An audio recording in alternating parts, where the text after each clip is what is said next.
Welcome back. How the F do you stay consistent with weight loss? Saw this online. See if you can relate to it. I've been struggling to lose weight for a long time, many years. It's affecting my confidence, the way I look and feel, and I'm so tired of feeling heavy. Any tips on staying consistent? Now, you did use some slang in that. So that's how I got that clever title. Now, I just covered this in another video, Stop Letting Weight Loss Wreck Your Confidence. And now we're going to talk about staying consistent. Now, as far as that, staying consistent with habit change, what you want to do is create a plan that you can realistically maintain based on what you really want for yourself.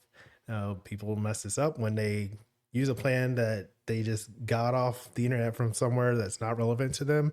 They can't maintain it realistically, or it's based on something that they don't even want. They just think it's something that they have to do, and then they get stuck because they're not motivated or they don't feel like doing that. Doesn't make sense for them. So then they give up and quit. And they feel bad about themselves and they go down the whole wrong path. Don't do all that. But let's look at some of these things here. I've got 3 tips for you in this video where I'll help you understand how to stay consistent with habit change. Now, I did make a whole video course on this, a no willpower health habit system that teaches habits that work with your life, not against it. That's linked below on YouTube. But besides that, the 3 biggest keys to staying consistent with your health habits. If it's your first time here, my name is Reggie. I'm the founder of Fit for Freelance. I help business owners lose weight and feel their best without crash diets or guilt. Now, what I'm saying here, struggling with consistency doesn't mean that something is wrong with you. It's common. Everyone does it. And it's because they don't have systems in place. They haven't really considered the process as much as I have, as much as I study it and talk about it all the time. Right. And you just think like, oh, I just want to lose weight. There's more that goes into that. So that's why so many people struggle with this. And usually it's an outcome of how well a plan fits your real life. If you don't have a clear plan, or you don't have the realistic steps in that plan, you don't have a way to hold yourself accountable in a way that feels sustainable and compassionate based on your true life and what you really want for yourself, then you're going to get stuck. You're going to feel bad. You're going to be struggling, and you're going to make those posts online, how to afterlife stay consistent with weight loss. So here's the first thing you can do.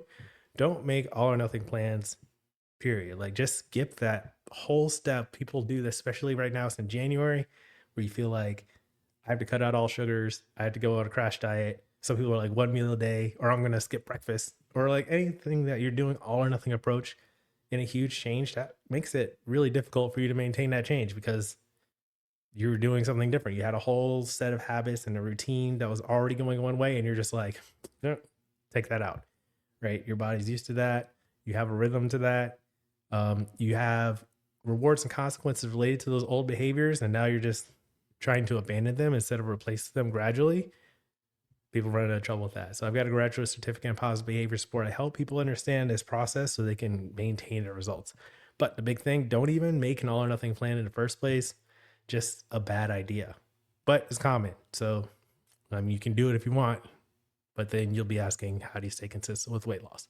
All right, the second thing here, think about how long you want to keep the changes. Most people don't even think of it, which kills motivation.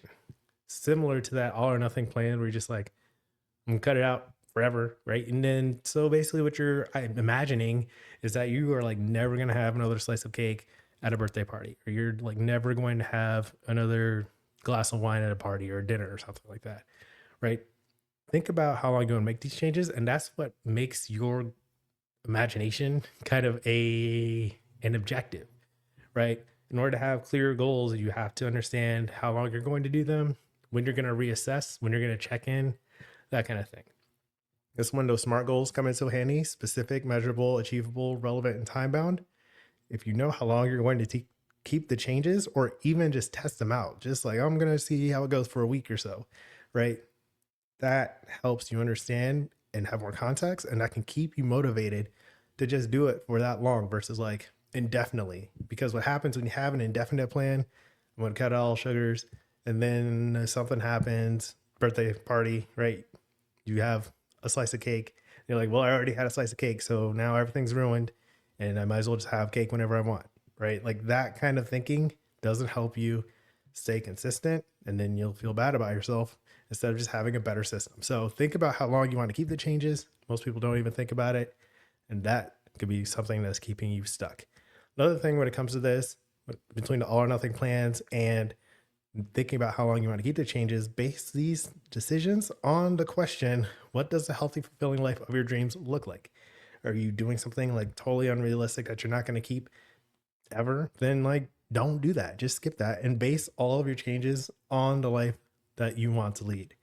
Now, there is a balance to be found between like eating everything all the time without regards for the consequences, right? That's a thing. But also remember that, life is long and you're going to be making a lot of choices over a long period of time. So you want to build your system so it actually suits the healthy and fulfilling life of your dreams, your own dreams, not what you thought you heard online from some other dude that doesn't even know what he's talking about, right? Like, what does a healthy, fulfilling life of your dreams look like? I will go on rants about this sometimes. All right. And the third thing here, find ways to make it easier and more rewarding for you to get the results that you want, to take the steps that you want, right? So breaking it down so you understand what you need to do in order to get it done. One of my favorite examples, if you want to do a run in the morning before work, if you lay out your clothes, get your shoes ready, your socks ready, so it's easy, you know where everything is, then it's very easy for you to get started in the morning versus like you wake up, like, oh, I have to shuffle through these drawers. It's going to be dark and I don't know where anything is, right? Like make it easier to do. And then more rewarding, a good way to do that is celebrating the process or how you feel immediately after you do it versus like, I don't get any results for 10 weeks, when I recognize my weight loss on the scale or something, right? You want to make things easier, more rewarding. That's what makes it easier to change those behaviors and continue to follow through and stay consistent, right? So some other tips I have for you here in terms of making things easier, more rewarding, understanding what healthy eating is a big part of this. So eating the recommended amount of fiber makes it easier to eat fewer calories, right? Instead of just skipping meals, cutting out all the foods that you like. Instead, if you focus on eating enough fiber, then it's easier to eat healthier. You're not as hungry, right? You can feel more satisfied. Just makes it easier. I mean, it's one of those things you won't believe until you try it, but get up to that 25 to 30 grams or more of fiber per day. See how it helps. Makes it easy. Next idea you can have is having a plan for healthier eating and meal prep, which makes healthy eating easier, right? If you know what you're going to eat at lunch tomorrow, then you don't have to worry about like, oh no, I'm hungry all of a sudden. And I guess I'm going to go stop by the drive-thru and get some with some fries in it, right?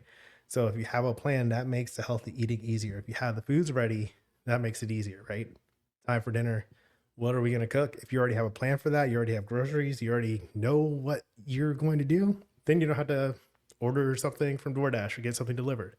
And that makes it easier. Another example, using delicious recipes without a lot of added oil creates tasty, rewarding meals, especially if they're high fiber, fruits and vegetables, whole grains, beans, those kinds of things. I've got the plant-based snack pack linked below. Makes it easy with the done for you grocery list and 5 free recipes. But knowing that makes it easier for you to do that. And then if it tastes good, right? Like a lot of people think their diet, your food has to suck. It doesn't. You can have tasty, delicious meals, and that makes it rewarding to eat healthy, right? So if you make it easy and rewarding, done for you grocery list, delicious food, then it's like, all right, this is just cool. It's chill. Like I'm eating well, feeding myself adequately, fueling my body, and it tastes good. And it's supporting my weight loss goals that are giving me more energy to do the things that I want in my day to day, spend time with people I love, boost my quality of life, do the hikes and have the physical capacity that I want, like all of that, right? So making it easier and more rewarding to get the results that you want. So those are 3 big picture ideas. I can go on, like there's a long list of things you can do, but you want to make sure that they fit the healthy and fulfilling life of your dreams. So what's your favorite tip for staying consistent? Leave that in the comments below. And you also want to take a look at that No Willpower Health Habit System. I'll link that below. Next, you can watch The Real Reason Your Weight Loss Goal Doesn't Last. I'll put that video up here. That's today's message. As always, keep practicing. Peace.